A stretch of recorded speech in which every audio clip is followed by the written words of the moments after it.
You won't believe the call sign that made a Navy SEAL Admiral freeze solid.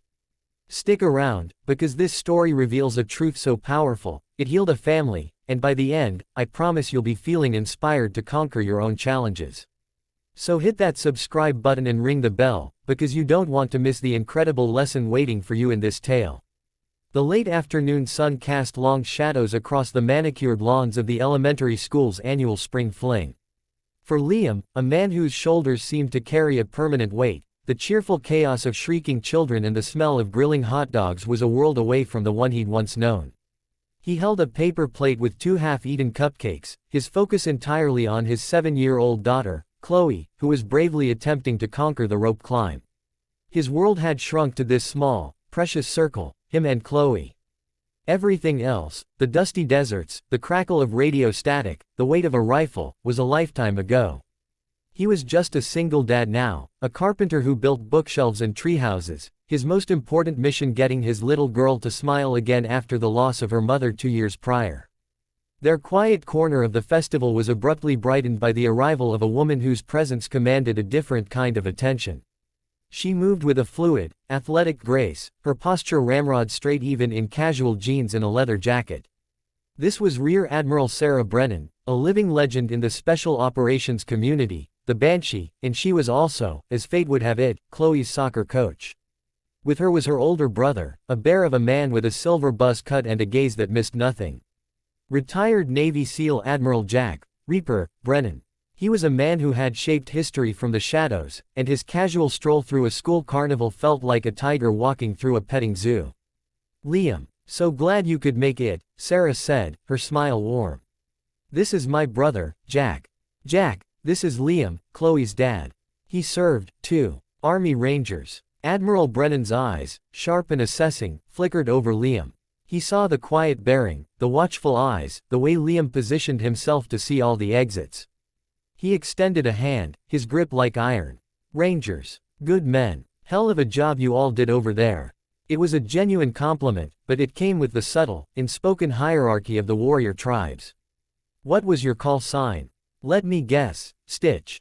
You look like you could sew a wound shut in a sandstorm. It was a friendly jab, a standard piece of military banter, a way of placing someone in the great tapestry of service. Liam gave a small, tight smile, his eyes darting back to Chloe, who had given up on the rope and was now running toward the face-painting station. Something like that, sir, he murmured, a clear deflection. But Admiral Brennan, a man used to getting answers, was in a jovial mood. He clapped Liam on the shoulder. Come on, son. Every operator has a story. Don't leave me hanging. What did the boys call you? Liam's jaw tightened almost imperceptibly. The name was a ghost, a relic from a life that felt like it belonged to someone else. A life that had ended in a whirlwind of sand, fire, and loss. He took a slow breath, his voice low, meant only for the 2 people in front of him. But the world seemed to quiet for a moment, as if waiting. Viper 1, Liam said. The effect was instantaneous and electric. Admiral Brennan's jovial expression vanished. The color drained from his face. His hand, which had been resting on Liam's shoulder, fell away as if he'd been burned. He took half a step back, his eyes widening in a mixture of shock and something else, awe, and a deep, profound respect. Sarah, who had seen her brother face down warlords and terrorist threats without flinching, watched him freeze and felt a chill run down her own spine. She'd never seen that look on his face before. Viper 1, Jack Brennan repeated, the words a hushed whisper. The Viper 1, Takeda Ridge. Liam simply nodded, his own eyes glistening with a sudden sheen of unshed tears. He looked away, back toward his daughter, using her as an anchor to the present, to the man he was now, not the legend he had been. The story, the one that had frozen a SEAL Admiral, began to unfold in Liam's memory, and he shared pieces of it with Sarah in the quiet evenings that followed. It wasn't a story of glory, it was a story of survival and sacrifice. His team, call sign, Viper, had been on a reconnaissance mission in a brutal, mountainous region. Their position was compromised, and they were surrounded, outnumbered 10 to 1.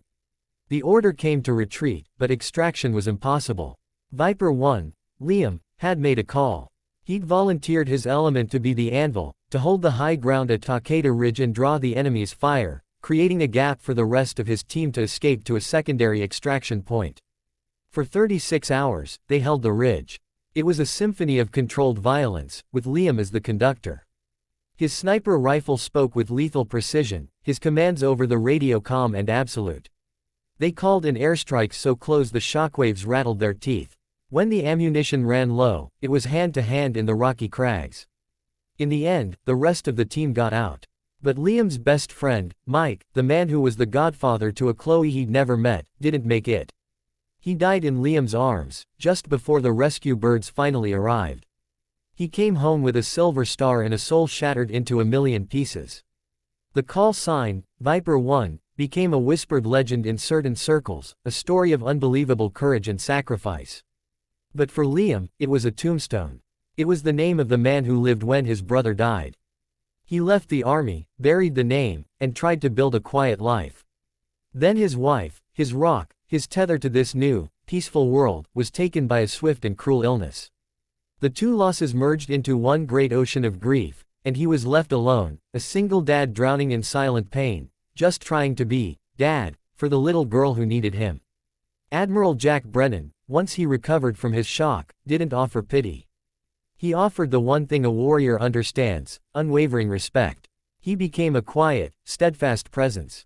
He'd show up at Liam's workshop, not to talk, but to sand wood. He'd listen. He helped Liam understand that his grief for his friend and his wife wasn't a betrayal of either, but a testament to the depth of his love. The real challenge, the one that threatened to break Liam completely, was Chloe. She had retreated into a shell of silence after her mother's death. She barely spoke, her drawings were of lonely, gray landscapes, and she had terrible nightmares. Liam felt like a failure. He could hold a ridge against an army, but he couldn't defeat the monsters under his daughter's bed. The resolution came from an unexpected place, the memory of that call sign. One night, after a particularly bad nightmare, Chloe sobbed, "I want mommy. I want to be brave like you, Daddy, but I'm scared." Liam held her tight, his heart breaking. And then, a thought emerged from the fog of his own pain. He wiped her tears and said, "You know, sweetheart, when Daddy was a soldier, I had a special name. It was Viper 1. Her big, watery eyes looked up at him, intrigued. "A viper. Like a snake?" "Yes," Liam said, a genuine smile touching his lips for the first time in years. "But not a bad snake. A brave one. A protector. And do you know what Viper 1's most important job was? It was to protect his team. To make sure everyone got home safe." He took a deep breath. "And that's my job now.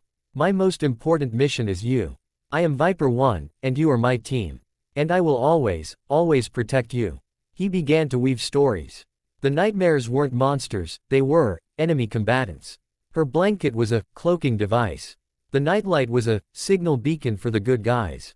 He wasn't just comforting her, he was giving her a language of courage, the only one he truly knew. Slowly, the gray in her drawings was replaced by color. She started calling him Viper 1, in their games, a secret, powerful code between them. The shell around her began to crack. The story culminates at the next year's spring fling. Chloe, now 8, is beaming, a whirlwind of energy, chattering away to Coach Sarah.